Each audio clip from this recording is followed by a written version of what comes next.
Hello po, magandang umaga po sa lahat. So sa video ito po, I'm going to teach you on how you're going to update your photo and your passport copy of your civil ID, which required by the ministry before you can renew your new civil ID card. So sa video ito po, ituturo ko po sa inyo kung paano po update natin yung ating photo at yung passport. So unang-una po, pupunta po tayo dito sa ating Google Chrome.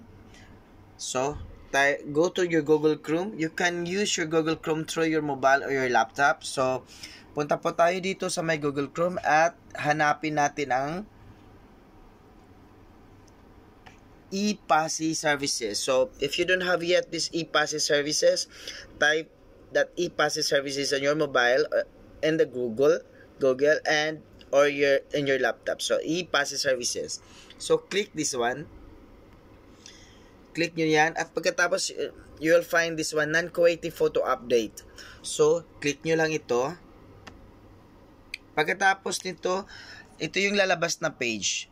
So, yung page na to, it requires your civil ID number, the serial number where you can find at the backside of your old civil ID and your mobile number. The mobile number, it requires the active one. The active mobile number where you can receive messages or regular messages from anyone. Okay, so let us enter our details in this area now. First thing is our civil ID number. Okay, the next one is our serial number where we can get our serial number at the backside of our civil ID card. Okay, and the next one is our mobile number which is active, para matanggap natin yung notification or verification code na ipapadala nila sa atin. So, let us enter our mobile number. So, after ma-enter natin yung tatlong requirements na hinihingi nila, yung civil ID number, serial number, at saka mobile number na active. So, i-click lang natin yung next. Yan. So, pag na-click na natin yung next, ito yung lalabas niya. Nanghihingi na siya ng verification code number. So, where you can get it from the mobile number that you have entered earlier.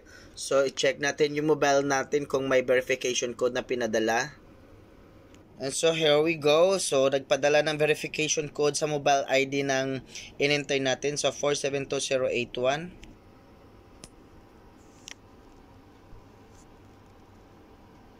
So, in this page, makikita mo yung mga kailangan or hinihingi nila.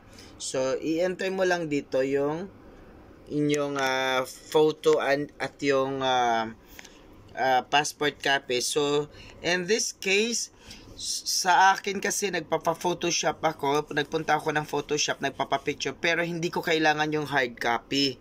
So, I ask yung tao doon na isi-send sa akin yung photo ko sa WhatsApp kasi ililink ko na lang, iba-browse ko dito yung link dito sa browse dito. So, hingin nyo or kausapin nyo na isend doon sa WhatsApp nyo at isave nyo sa phone nyo para iba-browse nyo dito para mas madali. Ganon din yung passport nyo. So, okay? So, after nung ma-enter nyo to lahat, click the save. Yan. Save nyo lang. And after that, magsisend sila ng notification na ito successful